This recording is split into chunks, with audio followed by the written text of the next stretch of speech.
This is an ABC News special report. The death of Mohamed Ali. Remembering the greatest. Good evening, I'm Elizabeth Vargas, and we are coming on the air with that breaking news. The boxer once named Sportsman of the Century has died this evening. He was once the most famous man in the world. Mohamed Ali was 74 years old, born January 17th in 1942, and had been suffering from Parkinson's disease. He was taken by EMS from his home to a hospital in Phoenix this past Tuesday afternoon for treatment of a respiratory issue. The former world heavyweight boxing champ was celebrated around the world.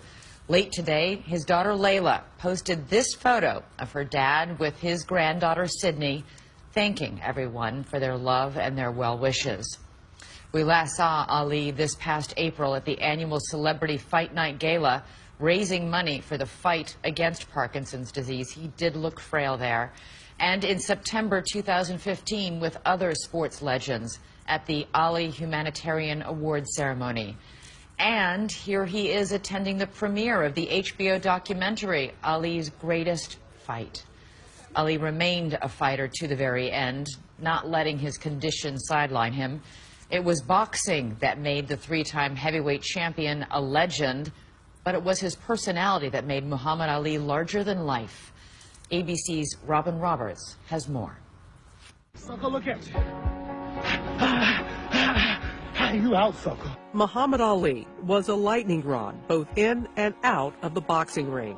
Known for his grace and his power and his poetry. I'm handsome, I'm fast, I'm pretty, and can't possibly be beat. He was born Cassius Clay in Louisville, Kentucky in 1942. He learned to fight as a boy after his bicycle was stolen and soon climbed the ranks of amateur boxing. By 18, he was the star of a U.S. Olympic team. Light on his feet and unlike anything the boxing world had ever seen, he took home a gold medal. But the victory was bittersweet. Returning home to a segregated South where he was still treated like a second-class citizen, Ali said he threw his gold medal into the Ohio River in disgust. 4 years later, the young boxer was up against reigning champ Sonny Liston in his first title fight. Defying 7-to-1 odds, he stole the heavyweight title in one of the biggest upsets in history. I don't have a mark on my face, and I upset Sonny Liston, and I just turned 22 years old. I must be the greatest. Ali loved the spotlight, but privately, he was going through his own transformation. At the height of the civil rights movement and under the guidance of Malcolm X, Ali joined the Nation of Islam and rejected what he called his slave name. I would like for you to call me by my name now. Muhammad Ali. Cassius Clay would now be known as Mohamed Ali. He was a revolutionary in terms of race by standing up for things that a lot of people were not yet standing up for. And at the same time, he gave up a lot for his politics, and he was criticized and even vilified by many people. But the public uproar couldn't distract him in the ring. Only last week, I murdered a rock, injured a stone, hospitalized a brick. I'm so mean I make medicine sick. Soon there was a new controversy, this one landing him in court.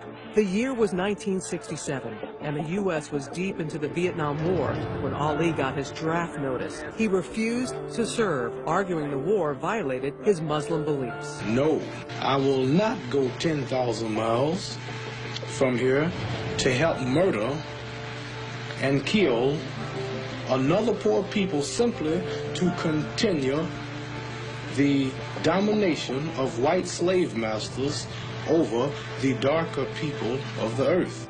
Ali was convicted of draft evasion, stripped of his title, and banned from the sport. He lost the heart of his athletic career because he refused to fight in Vietnam. Now, that doesn't make him Nelson Mandela, but it was something, and it was striking to many Americans that he not only had beliefs, but he stood up for them. Still no comment. You're registered there, but not now. It took almost 3 years for Ali to win his appeal at the Supreme Court and get back into the ring. And he returned with a vengeance, taking on the seemingly invincible George Foreman. In the Rumble in the Jungle, Ali won the hearts of the African crowd and the biggest match of his career. Too late! over. Muhammad Ali, with an 8th-round knockout, recaptures the heavyweight championship of the world. So many people doubted him and thought that this bigger, tougher, strong man was going to beat him. And then, he won the fight with his smarts. And with his razor-sharp wit outside the ring, Ali met his match in ABC sportscaster Howard Cosell. You should have enough of me by now. I haven't had enough of you by now. Apparently, I'm going to have a lot more of you. Their verbal sparring, born out of mutual respect and affection, turned them into an irresistible comedy team on the wide world of sports.